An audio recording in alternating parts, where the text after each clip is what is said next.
होठवा के लाली केकरा खातिर बा? खेसारी जी के। आई सिंदूर के कर? खेसारी जी के। आई जो है नाक के नथ हर चीज खेसारी। पूरा जवानी के करबा? पूरा मेकअप पूरा दे खेसारी। गोर चाहे सुनो करिए हो हमरा दिलवा के राजा तो खेसारिए हो। गोर चाहे सुनो करिए हो हमरा दिलवा के राजा तो खेसारिए हो। क्यों कुछ बोली ना?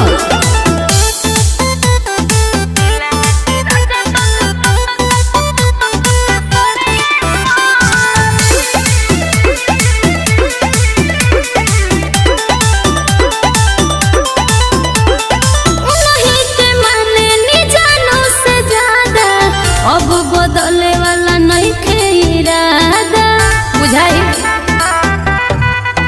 हम तहरा पे मरी तू